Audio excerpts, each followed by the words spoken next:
एक बार एक घने जंगल में एक छोटा सा गांव था।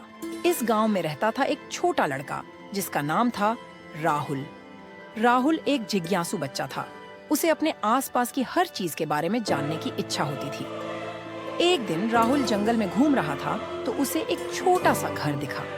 वह घर एक चुड़ैल का था जिसका नाम था हेमा। हेमा बहुत ही बुरी और चालाक थी। राहुल ने घर के पास से झांका तो देखा कि बुढ़िया अपने जादू के प्रयोग कर रही है। राहुल बहुत उत्सुक हो गया। उसने सोचा कि अगर मैं बुढ़िया से जादू सीख सकूं तो कितना अच्छा होगा। उसने हिम्मत जुटाकर बुढ़िया के घर के दरवाजे पर दस्तक दी। हेमा ने दरवाजा खोला और राहुल को देखा। उसने राहुल से पूछा, तुम कौन हो और यहाँ क्या कर रहे हो? राहुल ने बताया कि वह जादू सीखना चाहता है। तब हेमा ने कहा, जादू सीखना आसान नहीं है बच्चे, और अगर तुम्हें सच में जादू सीखना है तो तुम्हें मेरी मदद करनी होगी। तब मैं तुम्हें जादू सिखाऊंगी। हेमा ने राहुल को कई सारे काम दिए। उसे जंगल से दुर्लभ जड़ी बूटियां लाना था, उसे रात को चंद्रमा के नीचे नाचना था और उसे एक खतरनाक राक्षस को मारना था। राहुल इन सभी कामों का बहुत मेहनत से करता था। धीरे धीरे राहुल इन सभी कामों को पूरा करने में सफल हो गया। जब राहुल ने सभी काम पूरे कर दिए तो हेमा ने उसे कहा, राहुल, अब तुम जादू सीखने के लिए तैयार हो। अब मैं तुम्हें जादू सिखा सकती हूँ, लेकिन याद रखना, जादू का उपयोग केवल अच्छे कार्यों के लिए ही करना चाहिए। हेमा ने राहुल को जादू का मंत्र बताया और उसे जादू करने का तरीका दिखाया। राहुल बहुत खुश था। उसने जादू का अभ्यास करना शुरू कर दिया। लेकिन कुछ समय बाद हेमा ने राहुल से एक परीक्षा ली।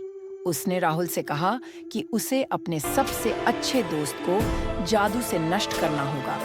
राहुल ने सोचा कि अगर वह अपने दोस्त को नष्ट कर देगा तो वह हेमा का जादू सीख सकता है। लेकिन उसने यह भी सोचा कि दोस्ती कितनी कीमती होती है। राहुल ने हिम्मत जुटाकर हेमा से कहा कि वह अपने दोस्त को नष्ट नहीं करेगा।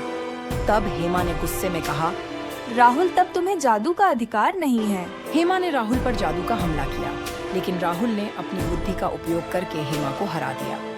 हेमा ने राहुल को एक आखिरी बार चुनौती दी और कहा कि वह उसे फिर कभी नहीं देखना चाहती। राहुल ने हेमा को कहा, मैं तुम्हारी पूरी शक्तियों से डरता नहीं हूँ। मैं हमेशा अच्छाई के लिए जादू का उपयोग करूँगा। हेमा ने गुस्से में कहा, तुम मुझे फिर कभी नहीं देख पाओगे। और वह गायब हो गई। राहुल अपने दोस्त के पास गया और उसे बताया कि वह हेमा को हरा दिया है। राहुल ने अपने दोस्तों के साथ हेमा को हराने की खुशी मनाई। उसके दोस्त ने उसे बधाई दी और कहा कि वह उसके दोस्त होने पर गर्व महसूस करता है। वे सभी ने एक साथ जादू का अभ्यास किया और अब राहुल और उसके दोस्त ने जंगल में घूमना शुरू कर दिया। राहुल ने अपने जादू का उपयोग करके जंगल को और अधिक सुंदर बना दिया। उसने पेड़ों को खूबसूरत फूलों से सजाया और जंगली जानवरों को उनके भोजन दिया।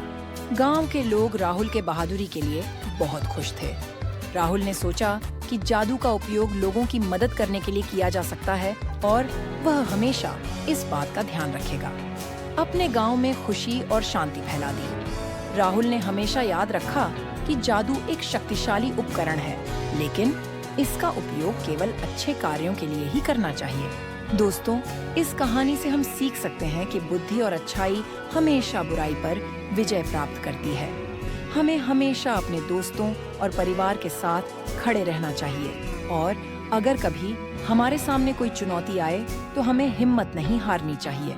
दोस्तों, ये कहानी कैसी लगी कमेंट में लिखें। ऐसे ही और कहानी के लिए इस चैनल को सब्सक्राइब भी कीजिए और वीडियो को लाइक करके अपने दोस्तों के साथ शेयर भी करें।